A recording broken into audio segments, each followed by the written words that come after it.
Hi, everyone. Welcome to the Center for Latin American Studies, or welcome back in English.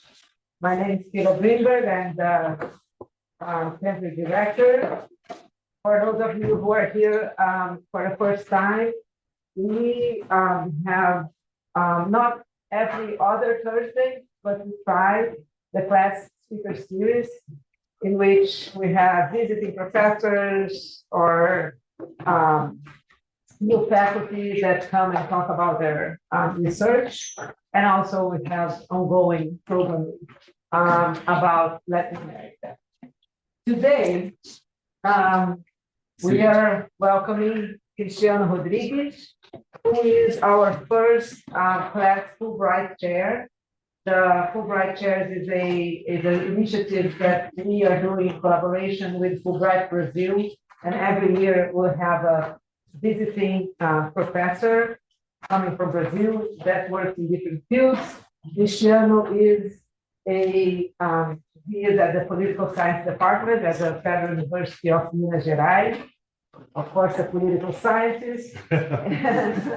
Before coming here, he has been in visiting positions at the San Francisco State University, Brown University, and Harvard. And today, Cristiano will share his research with us. And also, for those of you who are interested, he's also teaching a mini course on topics that are related to his research. So welcome, Cristiano. Thank you, Kayla. Thank you guys for coming. I'm really happy to be here. So how much time do I have?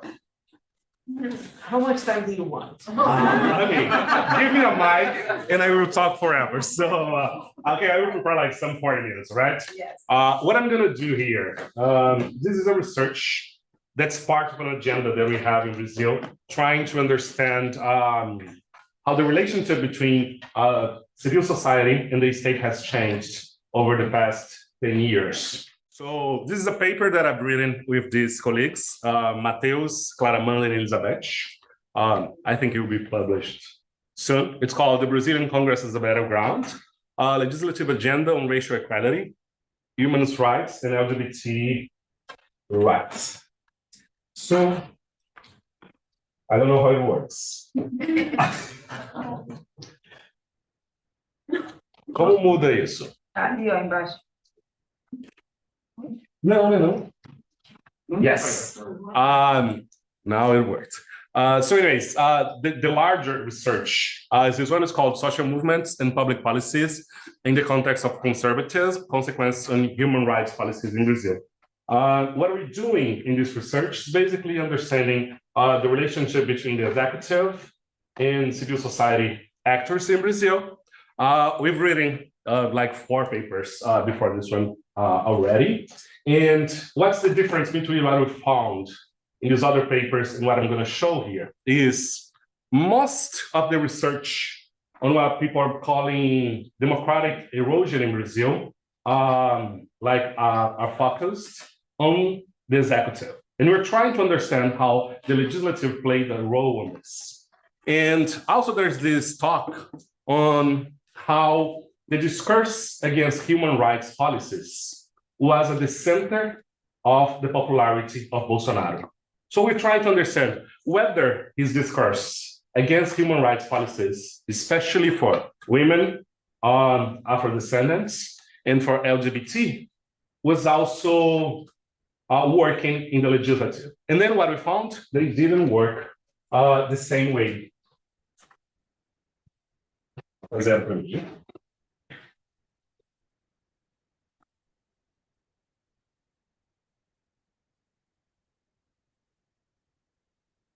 so then we have these 2 questions that we're trying to answer. So why did the federal executive attacks on rights of these populations not extend to the legislative branch during this period, and especially during Bolsonaro's administration? So we're taking this period that was right after Dilma's impeachment, and then throughout the Bolsonaro's administration. And then how can we explain the congressional behavior during this time. We are working with three theoretical approaches in hypotheses. One is related to the relationship between the executive and the legislative. So many studies have shown that over the years, the legislative has become more independent from the executive in Brazil. So there are like many scholars who have said that. So we're trying to understand if the legislative has acted as a counterweight to the executive attempt to dismantle human rights policies during Bolsonaro's administration. And then if whether or not Bolsonaro's coalition was the one responsible for pushing restrictive right bills for women, Blacks, and LGBTs.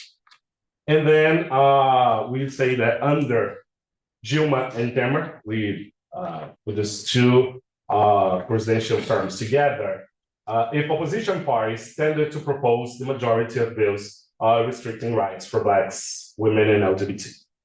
And then we also are trying to understand the role substantive representation has on this issue. And then we are trying to see whether women who are members of the parliament are more likely to present right-advancing bills for all these populations we're trying to study here. And whether Christian evangelical members of the parliament also present more restricting bills for these populations. And then we have a third theoretical hypothesis, which is the congressional behavior in organization during this time. So that usually we're trying to understand mostly the role played by what we call parliamentary front in Brazil, especially what is called the Frente Parlamentar Evangélica or the Evangelical Caucus.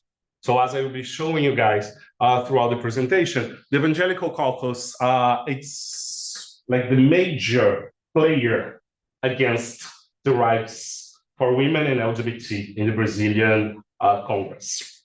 And then we also see that the left-wing parties are more likely to present right-advancing bills for these populations I'm studying here. And what else? Okay, and there's a concentration of bills in certain areas, and I will give you guys a sneak peek of those areas. They're like abortion, civil rights for LGBTs, and land rights. I will show later on why they chosen these areas. We have how we collected the data. So we have 5 types of legislative propositions. We have what we call proposed amendment to the constitutions, complementary law projects, ordinary law projects, legislative decree projects, and resolution projects. So we searched, we used like a few keywords for each of the case, and we searched on the website of the Chamber of the Deputies in Brazil. For this, the majority of the data are concentrated in the first type of legislative proposition, was proposed amendment to the Constitution, and the ordinary law projects. And then those, we selected this with many variables. And then we have the following variables that are important for us: the gender of the person who proposed the bill, their race or color, the party ideology, whether the party was part of the governing coalition or not. And we made a thematic classification of the proposal. And also we created what we call a legislative scoring, that we classify the proposals, whether the proposal was trying to advance rights for these populations, restrict, or it was ambiguous. So especially like mostly of most of what I'm showing here has to do with the legislative scoring. Okay, this is like just trying to explain like the difference between the legislative propositions. I'm not going to go into further detail here, but the ones who have more effect for the population are PLs and PECs. And that's the reason you have the majority of them. And also because to propose a bill is very cheap. It's very easy for the congressperson to do so. So we have many bills proposed. Here, so we categorized 538 proposals. They're divided as following. So for racial equality, we have like 88% are proposed, bills proposed. For LGBTs, 84%, and for women, 94%. And then the other ones are like you have fewer proposals for PECs and other kinds of legislative proposals. Then what is the legislative scoring? What is that? So we are considering that a bill proposed is expanding or trying to advance when it expands the rights of the target population or clearly meets the demands of the movement. So usually the social movement related to women or Black people or LGBT has a certain kind of ideas that they want to see advancing. There are others that are not necessarily consensus within the movement. So let's suppose the women's movement don't necessarily agree upon criminalization of men who have committed crime against women. So some of them might call this like a punishment agenda, and they're against this. And some of them might be in favor of more punishment for men who commit crimes against women. So this is not necessarily a consensus among women's who are activists. And then in this case, we don't categorize these laws or these proposals as advancement. We put on the ambiguous category because it doesn't necessarily address what is consensus within the movement. Then the ambiguous are the ones who marginally or contradictorily affects the target population, touch on issues of little relevance to the movement, or only marginally includes the interests of the target population in the project, mixing them with controversial or restrictive propositions of another nature. And then the restrictive propositions are the one who clearly restricts the rights of the target population or goes against the interests of the movement. So what we found here, that the majority of the bills proposed during this time, we are analyzing this data, is of expansion and advance for all the three areas here. But you guys are gonna see that for racial equality, almost 90% of the bills proposed are positive. But then when you come to LGBT people, it's like 50%, 56%. So you have a very large number of propositions here. They're against the rights of LGBT people in Brazil.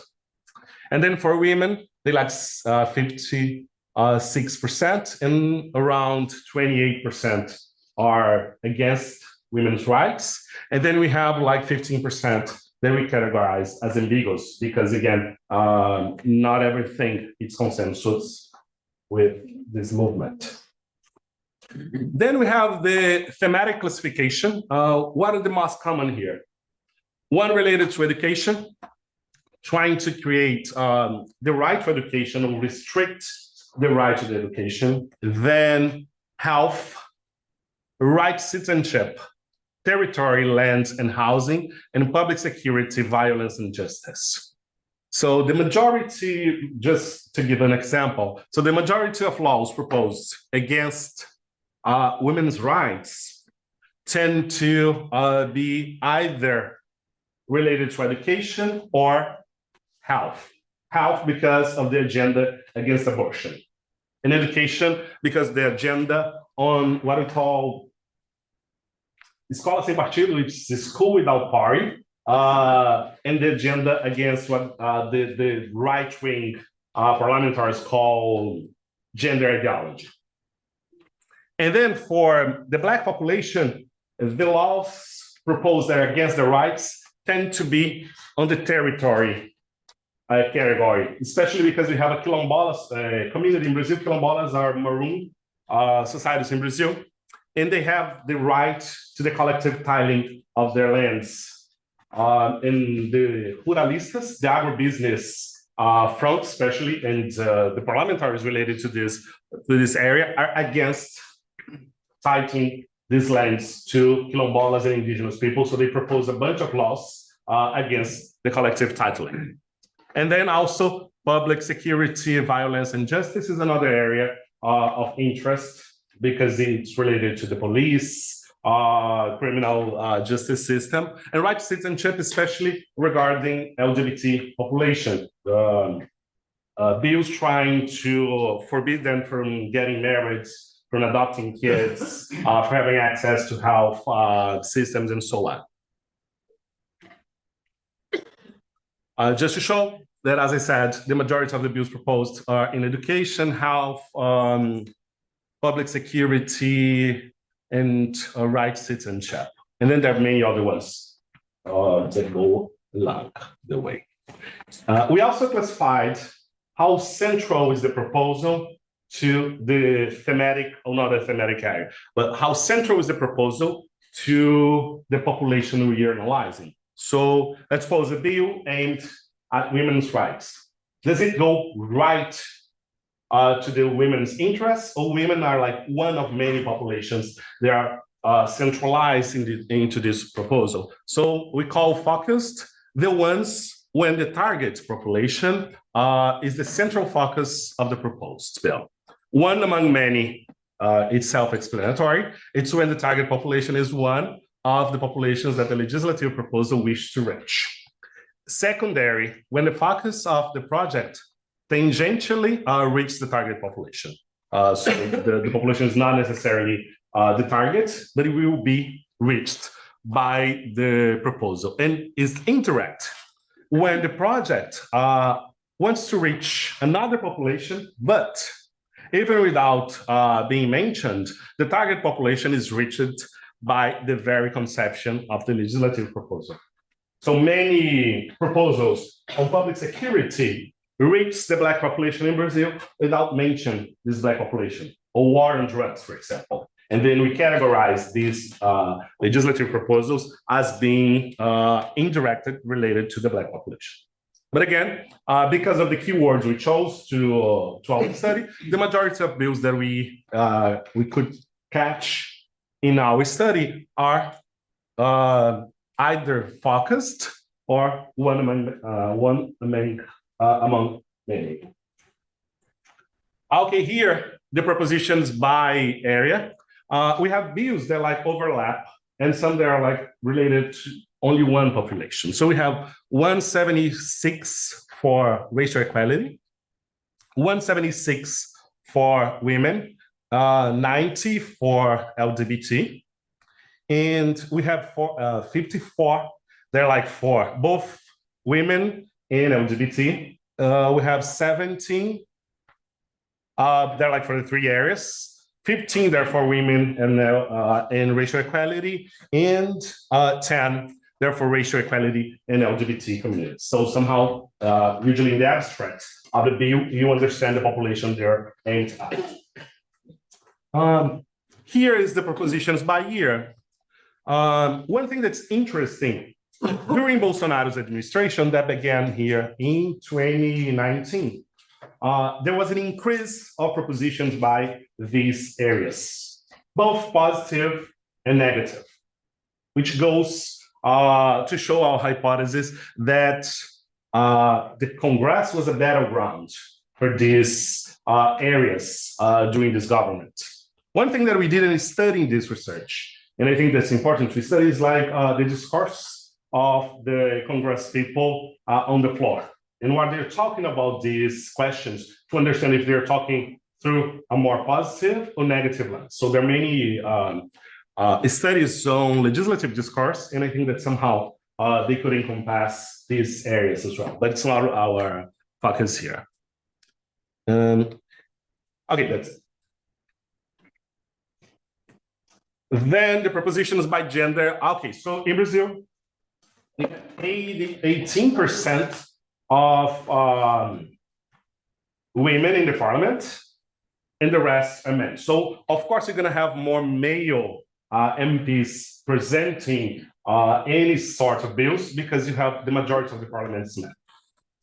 But anyways, because we're trying to understand also how the substantive representation and the descriptive representation works, we see here that for the bills of interest of women, you have 31% of women MP are presenting these bills.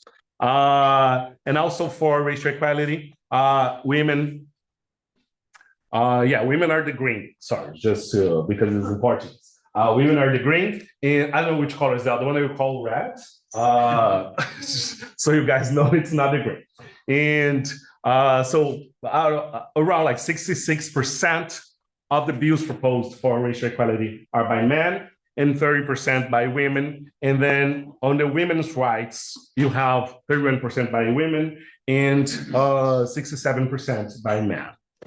And then LGBT, it's a bit different, like 80% by men, because you're gonna see later on how white male MPs are very prone to propose bills against LGBT rights. I don't know why. And we also classify the race of the proponents, of the authors, our Chamber of Deputies is composed of 513 deputies, and 110 of them self-identify as Black and brown, so 1/5 of the lower house.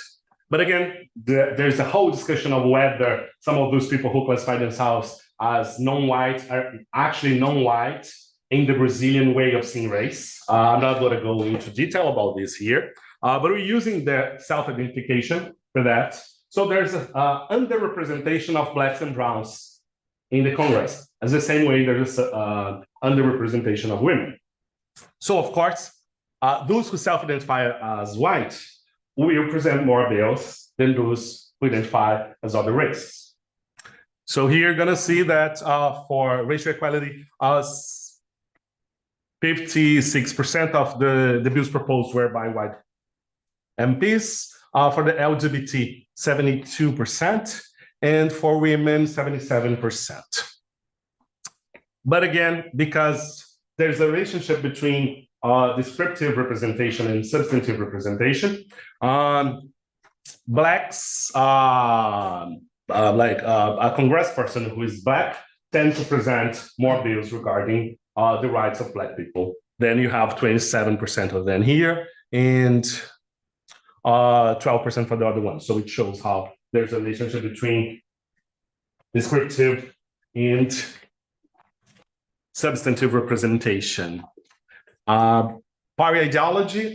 This is like a very difficult question to pose in Brazil. But anyway, so there's this study by Adriano Cordato, Bruno Bolognese, and I forgot the third author, that classifies the Brazilian parties in terms of ideology using a survey with experts. So they ask political scientists in Brazil whether they classify this party as being leftist, from the right or from the center. We use this classification and adapted this classification to our purpose here.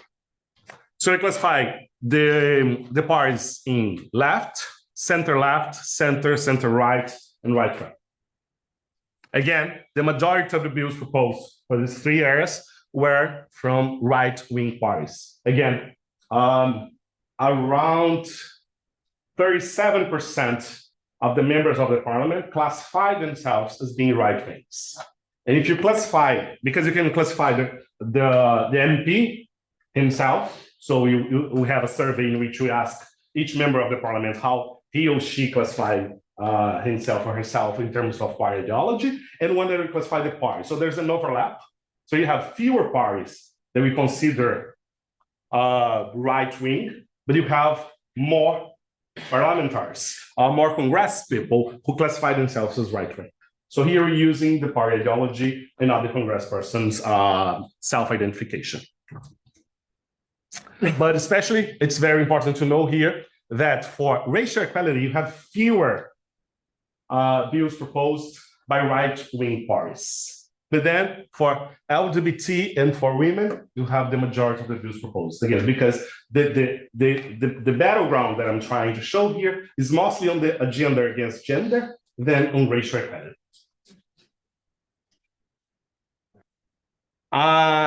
Also, we divide the parties by coalition and opposition. So coalition are the red, and the non-coalition are the green. So for racial equality, you're gonna see that you have, again, fewer from the coalition government, which shows that this is not an area that the legislature is extremely interested in, or not wasn't working against, at least. And then for both LGBT and women, we have more propositions from the coalition parties. One thing that I have to show very quickly, it's only because we didn't have any of the bills proposed during this time we were analyzing become a law or go into the floor for being discussed, because the legislative process in Brazil is very long. So it takes an average of 1,000 days for a bill that was presented here to come here. And the effectiveness of the proposal of laws in Brazil, it's very low. So only 0.3% of the bills proposed become a law. So this is regardless of the topic. The question is, we propose law because we want to congregate with our electorate. So somehow the politician knows that the bill he's proposing will not go through. So what he wants when he does that, he wants to show the electorate, the voters, that he is working for them. Because it's a way of showing in the next electoral cycle that I've done something. So a way of showing the population that I've done something is like, oh, I propose 500 projects of laws for you guys. And also, you get the media attention, especially when you're working against or in favor of certain areas. So you go to the major Brazilian newspapers, you're gonna see, oh, the Brazilian Congress is passing a law against abortion. And then this guy gets media coverage. His voters are in favor of what he's saying. So whether or not the law passes, he gets more voters. So the proposal of bills are a way of getting the attention of your voters. Not necessarily it's effective. It's a way to understand how effective the congressperson is.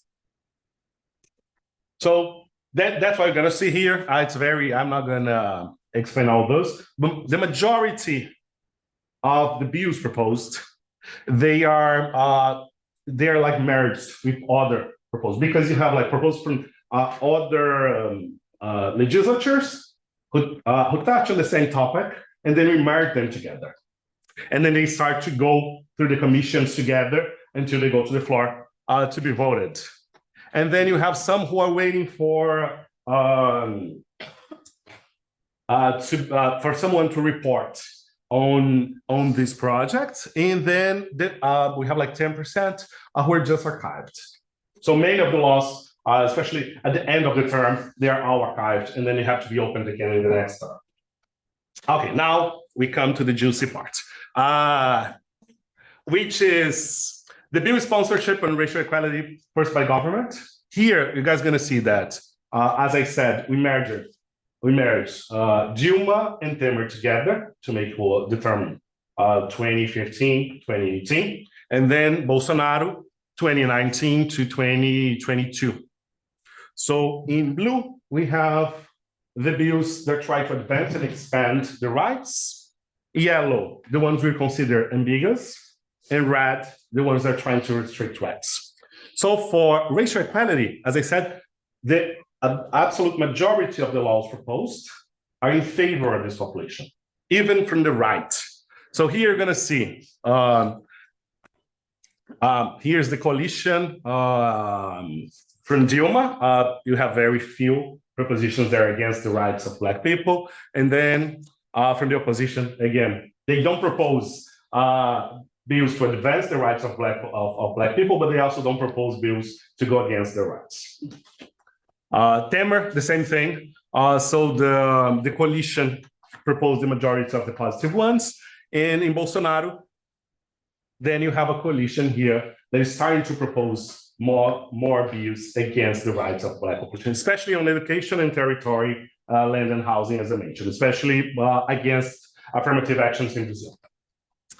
And the opposition has done a great job of proposing the majority of the bills. So there's this idea that somehow the opposition is working here in the Congress to propose the majority of positive bills in a way, as I mentioned before, to send a message to the voters and to the society they are in favor of this population.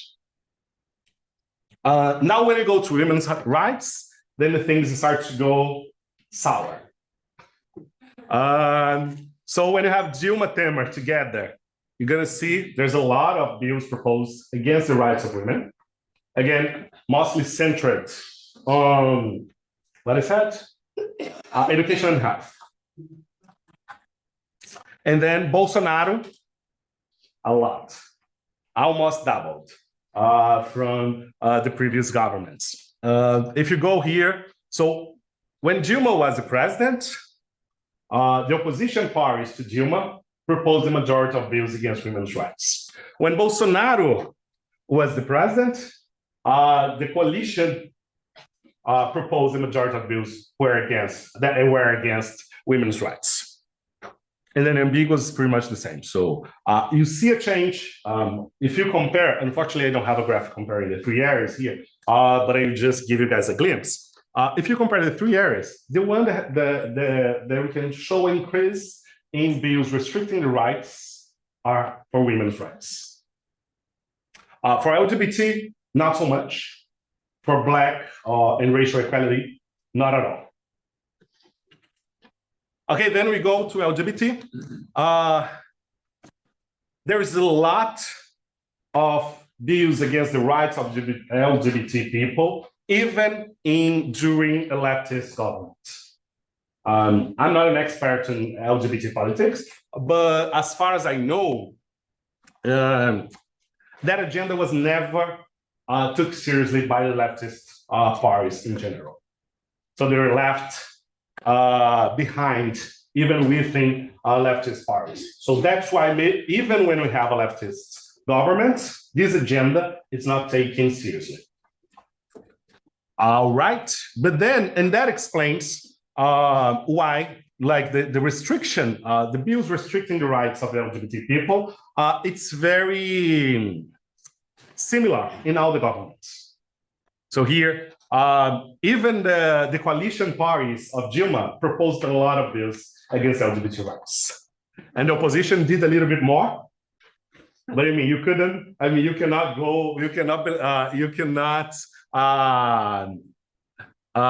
believe in your alliance here as well. And then we go to Bolsonaro. Of course, the coalition parties did the majority of bills against LGBT people. One thing that we concluded and we learned that the evangelical caucus was, as I mentioned before, the player who was responsible for the majority of these bills. Then I will explain very quickly here what is a parliamentary front for you guys, to then explain the role the evangelical caucus played in this situation. So a parliamentary front is an association of federal deputies from any party who choose to get together and discuss legislative issues related to a specific topic relevant to civil society. They must be composed of at least 1/3 of the 413 members of the Chamber of Deputies. So the membership requirements are very lax, and while some parliamentary groups are organized and engage in debates and meetings on a regular basis, other parliamentary groups only meet sporadically. There were a total of 172 parliamentary groups in the 2015-2019 legislature, focusing on issues as broad as medicine and as specific as a defense of Boy Scouts of Brazil. But some of these caucus are very, very forward, and they really work in favor or against a certain agenda. And the Evangelical Caucus is one of the most vocals against gender rights in Brazil.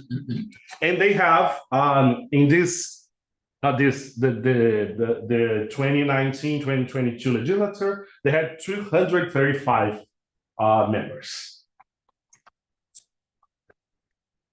Okay, so now we have like the bill sponsorship on racial equality, on gender, race, and whether the Evangelical Caucus played a role or not. Again, you guys are gonna see here that men tend to propose bills against racial equality, and white parliamentarians.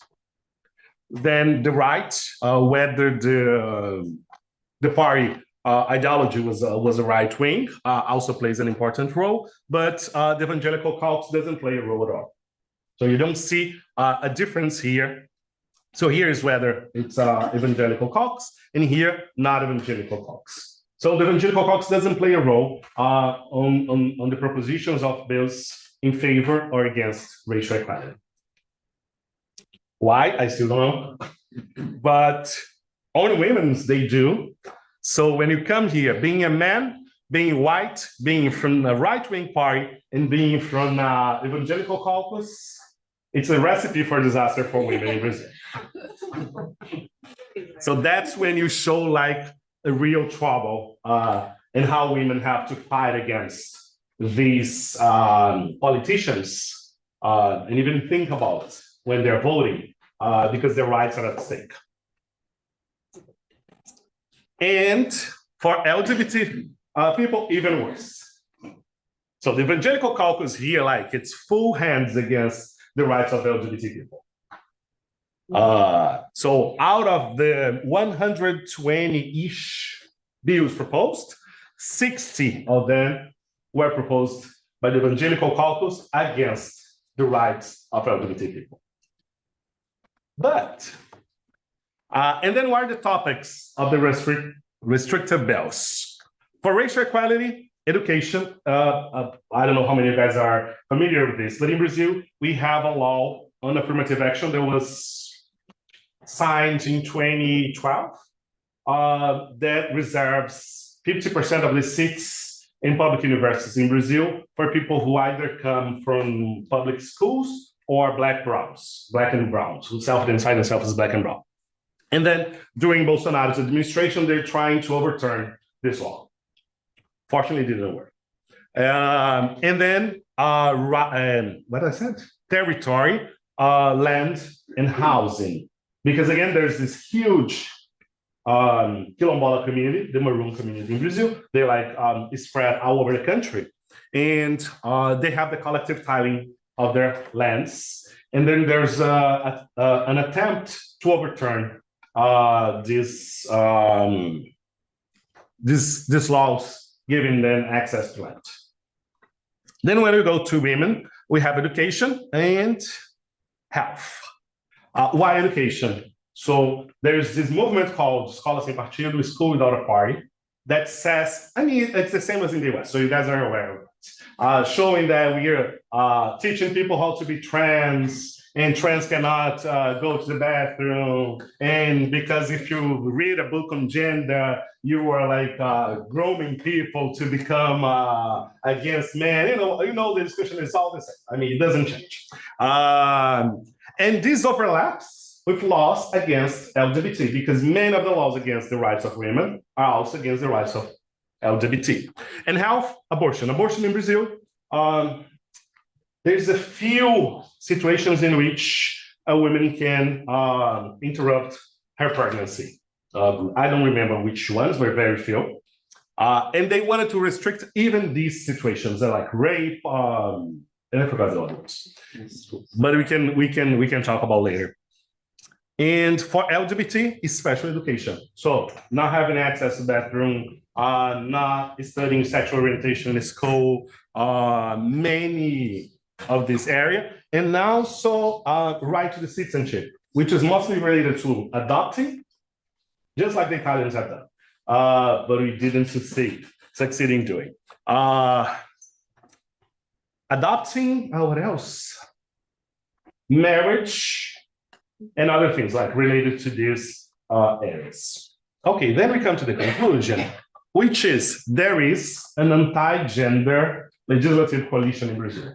And what is this anti-gender coalition? So the restrictive bills proposed during the period analyzed are concentrated in the areas of interest of the evangelical caucus.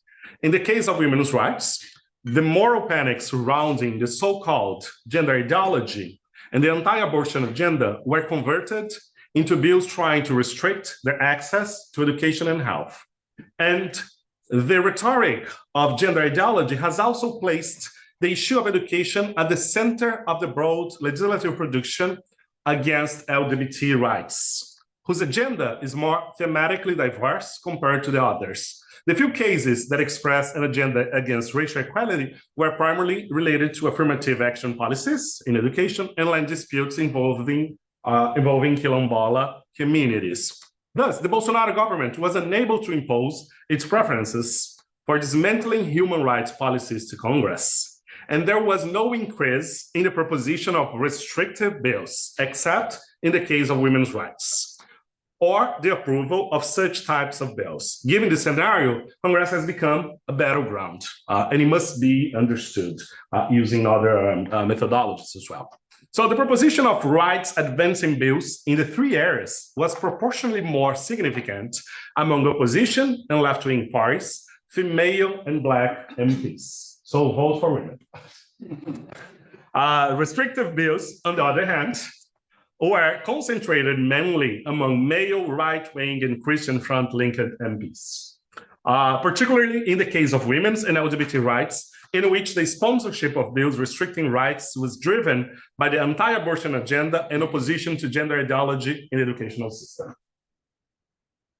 And to finish, so the executive branch could not advance the agenda of dismantling the rights of these populations over the legislative branch due to recent changes in executive legislative relations in Brazil, which granted greater autonomy to the agenda to the federal legislature. Thus, the legislative behavior on these issues during this period was less related to the executive branch agenda and more to the dynamics of the parliament itself. First, we suggest that the expansion of bills sponsorship aimed at guaranteeing and expanding rights in these areas was driven by the actions of left-wing and opposition parties to the government, as well as by the substantive representation of women and Blacks, especially women. Second, we argue that the rise of a significant agenda of restricting rights in the case of women and LGBT was the result of the actions of an anti-gender legislative coalition that has no counterparts in the case of racial equality. That's it.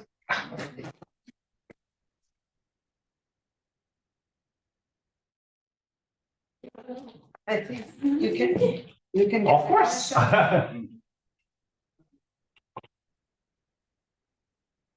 No questions? I have a question, actually. I'm usually the first one to ask questions, so since I'm not there, I cannot ask myself a question, guys. Cooperate with me, please. I'm asking the second question. All right. Do you mind going to the LGBT, the one that is the graphic that is include the evangelical? Okay. Women's here. No, but with the evangelical. Oh, this is the one with the evangelical, right? Oh no, it's the next one. Sorry. This one, right? Yes. So this is women's. So this one.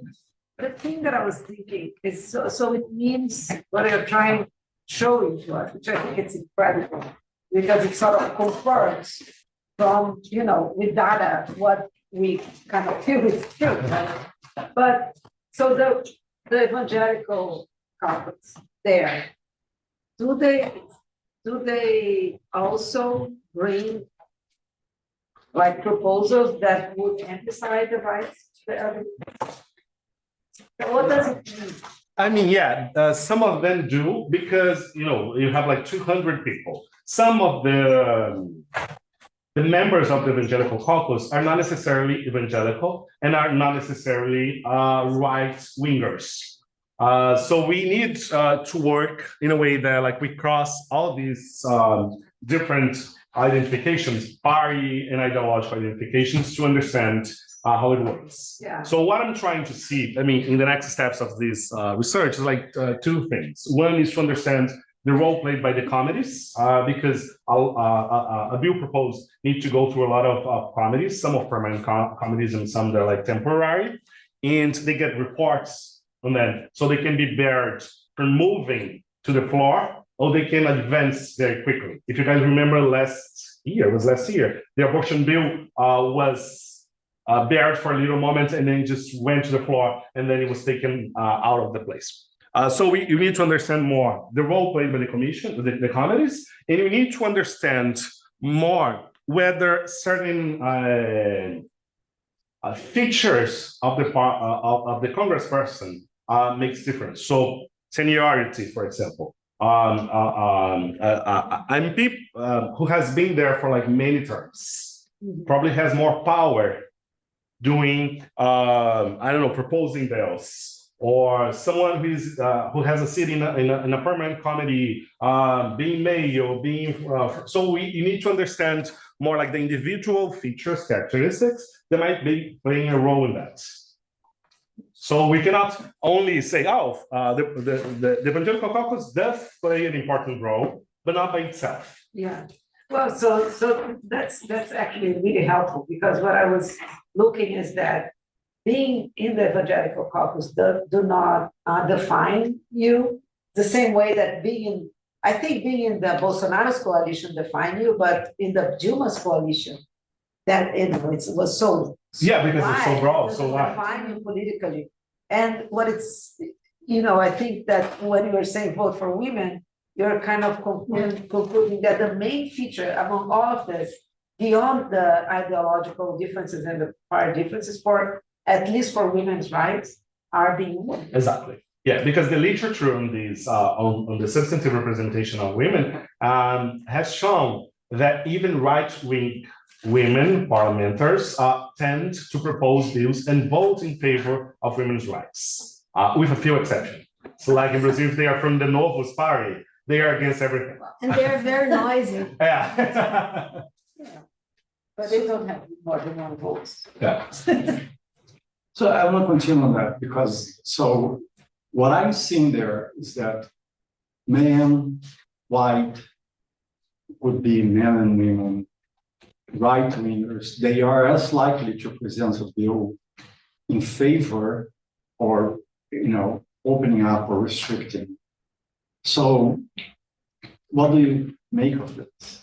They're like less likely. No, they're more likely. They're more likely. Equally likely. Exactly. So what I think, and that's why I'm trying to play with this idea of a battleground. Again, they are talking to their voters. So what I'm seeing in the Brazilian political landscape over the last, 15 years, it's an increase of polarization. And the polarization has how to translate it into English, but in Portuguese we call the moral agenda.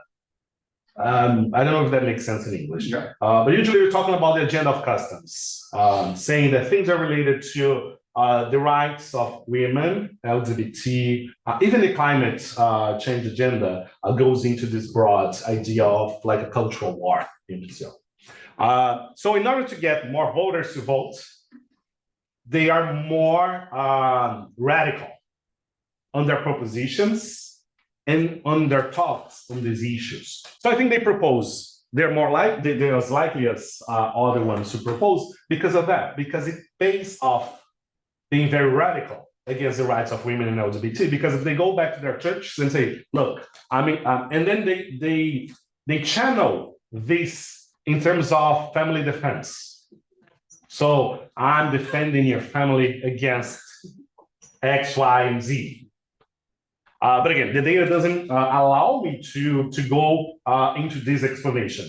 But I think that's that's one of the reason behind it. I guess one suggestion I would make maybe is if you could consider some of these dimensions together. Yes. Right. So I don't know if you have a regression model with, the likelihood of proposing a restrictive bill that you interact some of these dimensions. It may be because it may be that the proportion, so that within the Christian caucus, you may have that most women are presenting blue proposals Yes, and most most men are women. presenting restrictive. So that kind of, because the way it looks like, I mean, it makes us think, nobody in Brazil is from the right, Yes. right? And until this administration, I mean, this presidency, now the right is kind of coming out. But that kind of suggests this, that nobody's from the right, the right is, it's kind of center because they do both, but, I think you can try to extract more from the data. Yeah, I think we can do that.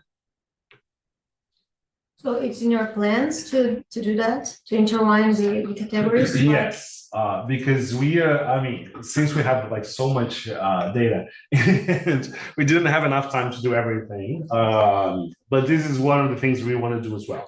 Like how to see the intersections of many of these variables, because the way they're shown here, like they're shown separately. So with a regression and I know some other methodological tools, we can work on that. And now we have, again, because this is a very short period of time, our new data set, it's from 1987 to 2022. So we work now with this new data set.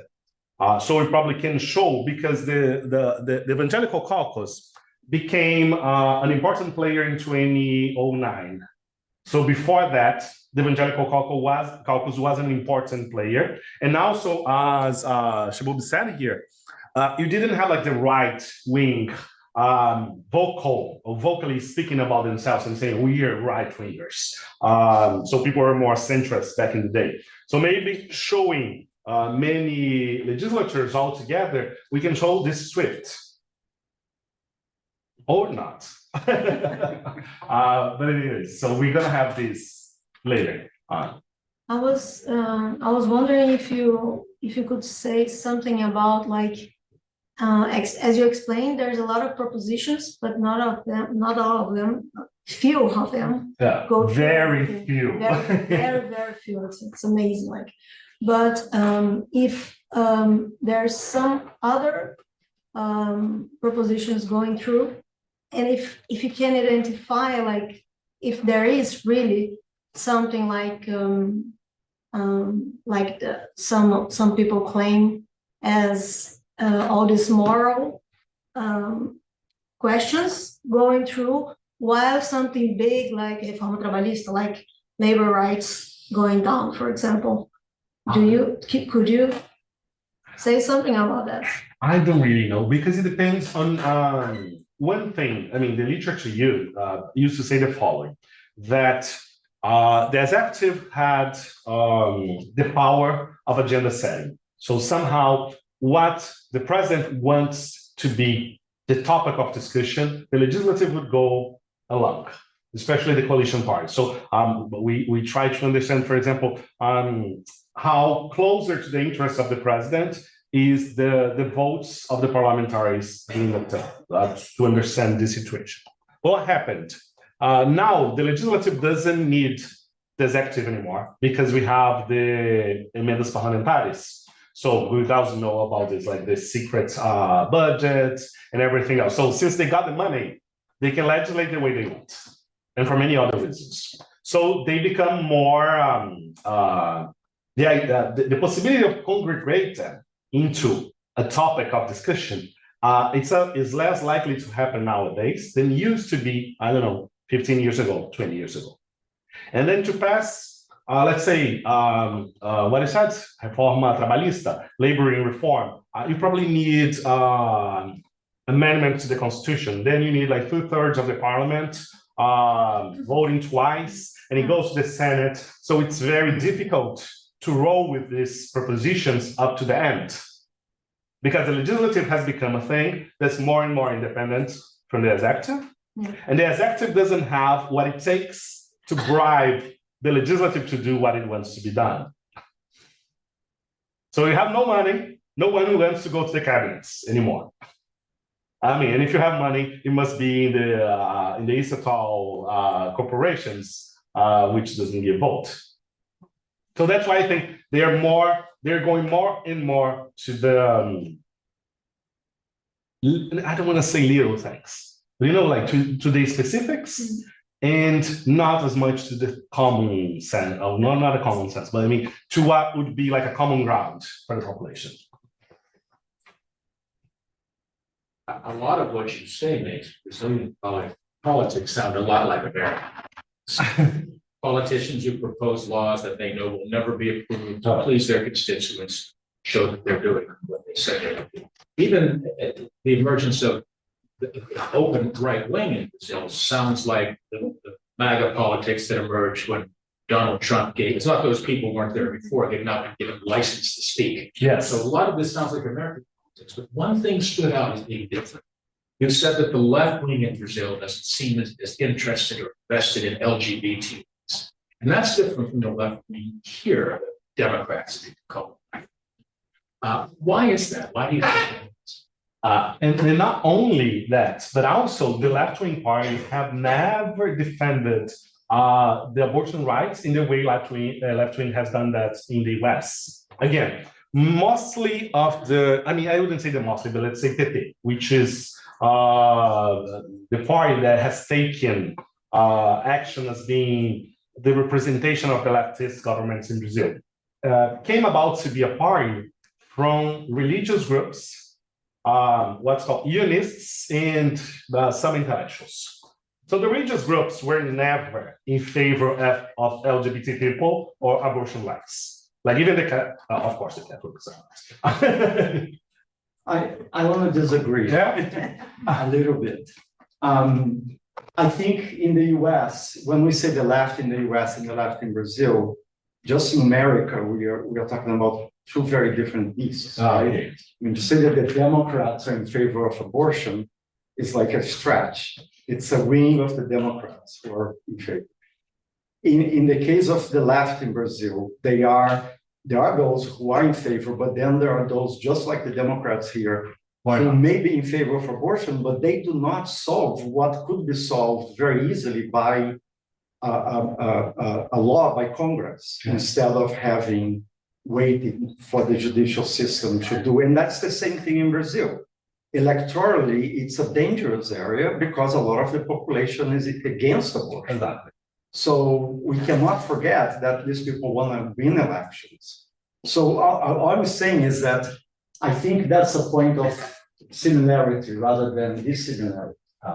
You know, we have here in Pennsylvania a Democratic Senator, Bob Casey, practicing Catholic, personally opposes abortion, but still supports the Democratic Party platform, granting a woman's right to abortion. So, there are those in Brazil too, but I mean, how many? But none of them has been elected. So let's just show him this. Back in 2010, which is where I put the fence of the Swift team in Brazil. There was like Dilma Rousseff being running against José Serra. José Serra's wife or somebody from his comedy came and said, "Oh, Dilma is in favor of abortion." Dilma wanted to have the sponsorship of the evangelical caucus was just coming to become important 1 year prior. Then she's like, "No, I was never in favor of abortion. This would never happen in my government." And then they said, "No, Dilma has a kit gay. She's gonna show people how to be gay in the schools." And then there was this policy in Brazil called Brazil Against Homophobia. There was going to be, I don't know what was the thing, but it was something that was going to go into the schools to teach people to be more, less of a bigot. And then she cut it off and said, "No, in my government," she even said, like, "in my government, we're not gonna publicize sexual orientations." So in order to get the voter in Brazil, like the median voter, you need to be very conservative. Yeah. You don't run for office with a chance to win without being conservative yourself. I mean, you have Fernando Henrique Cardoso, if you go back in the day. He used to say, "I'm an atheist. I'm a very atheist guy." when he was running for the Senate, he became Catholic out of nowhere. Remember that in '89, Lula lost the election over the abortion. I know, I was too young for that, but Oh, don't say who did it. I know, all right, I can't say that, but read in the books that, it was a debate, and Collor brought his daughter, who he wanted to abort, and that was, make him completely lose his act, and that, it was such a close election, it's plausible to say that he lost. But I think I think that's true. If you want to be elected, you cannot come, as the president in a national electoral college, you cannot come out and say, I am in favor of abortion. exactly. I mean, if you have a electoral college that was smaller, and then you could be in a niche situation, you can be elected. Like you have few politicians in Brazil, usually like for the lower house, never for the Senate, who are in favor of. But then again, we have like the representation of women in Brazil, 18%. The representation of blacks, around 20%. So you don't come to an amount of representative that are large enough to press for policies in favor of what they are talking about. It's mostly proselytism and less of action.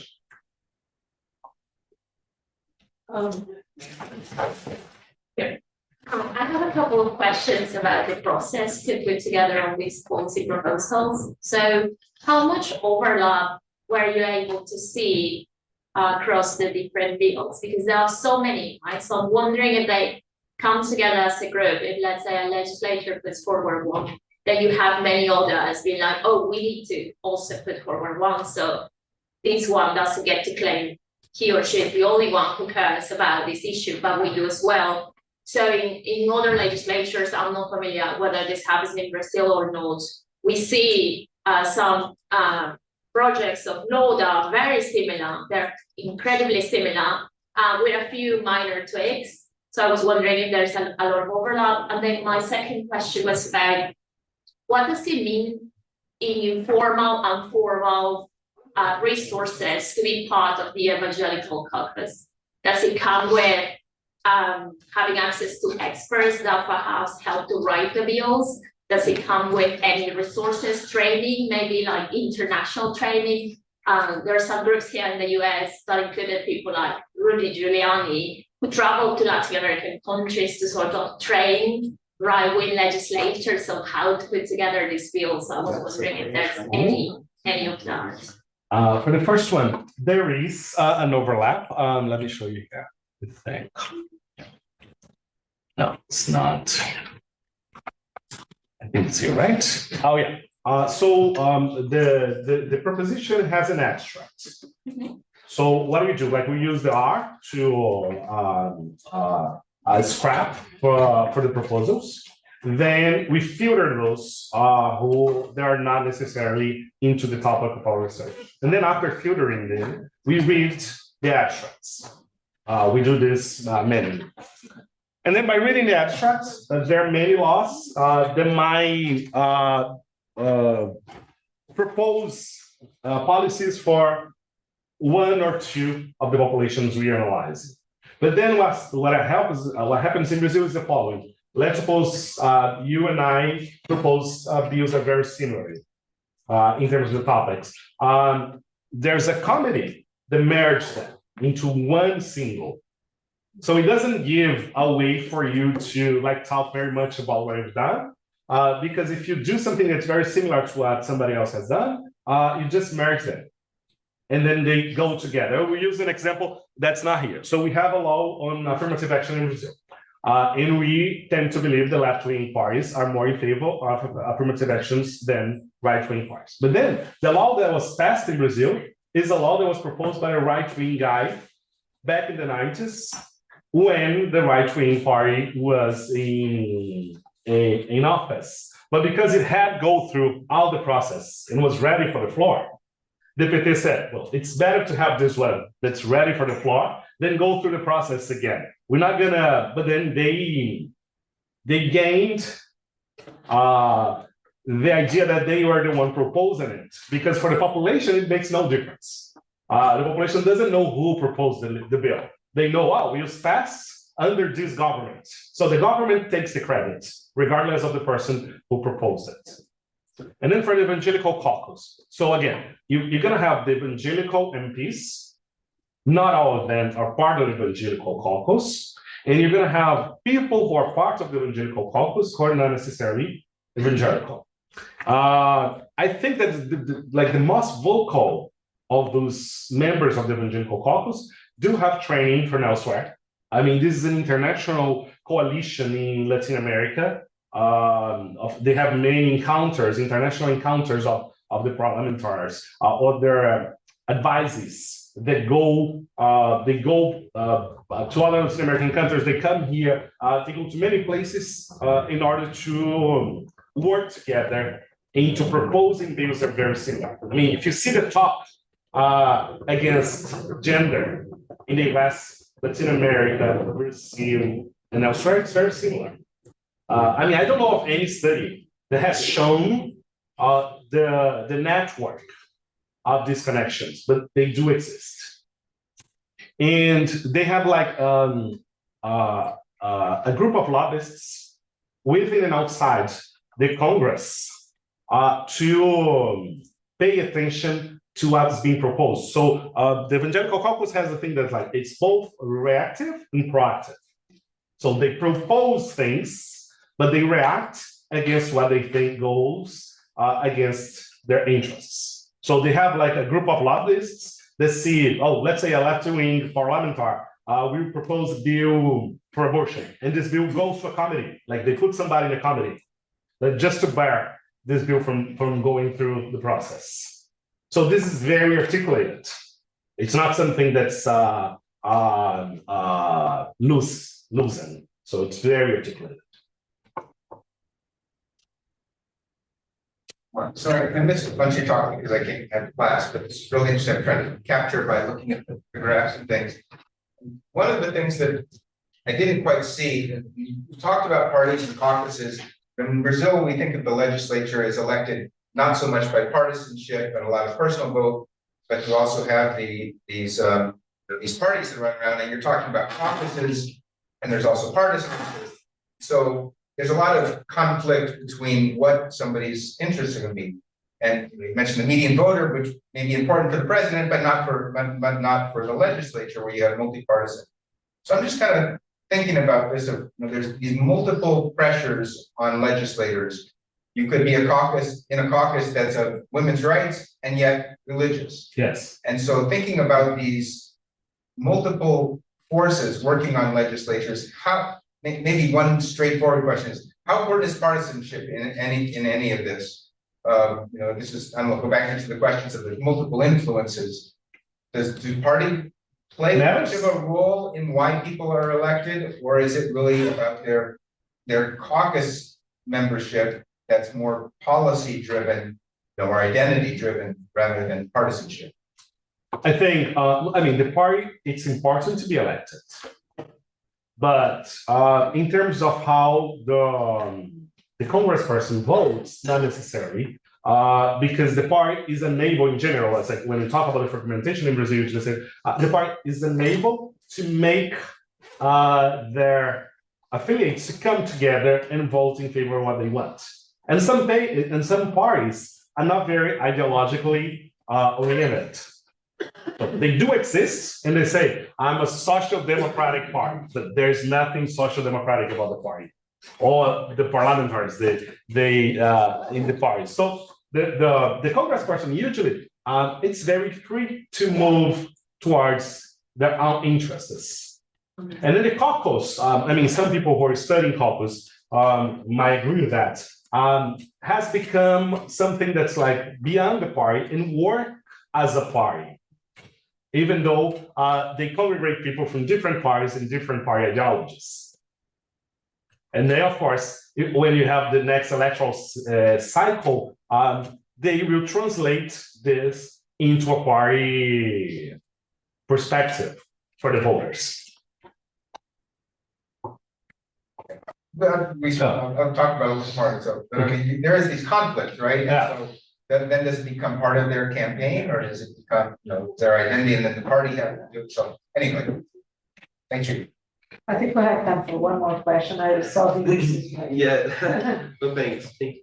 No, just a comment, because I think that this is a very important methodological issue, because it's very hard to know when to make the distinction between what do some deputy vote against women or human rights is because he's aligned to a party or because he's aligned to a cause. Okay. It's so hard to make the distinction. And I think that it's a kind of challenge for us to create specific criteria to make the distinction. But it's something that a lot of researchers at the same time are trying to create this distinction. But what we know that it's true, and these calls, they have importance. They do things and they approve, they act like decision makers to approve public policy or to avoid other types of public policy to be approved. But I think that it's a very important thing in terms of methodological reflection. Yes, I agree. But it's hard for us to do everything. Well, I guess this was a great discussion. Yeah, it Thank you, was. Cristiano. Thanks everyone for coming. You guys- We have elections coming. You guys have elections coming soon, right? Yes, Yeah. yes. We hope to see you all soon. And again, if you don't receive our newsletter yet, please register at the website so you can come. Thank you. Yeah. Honestly.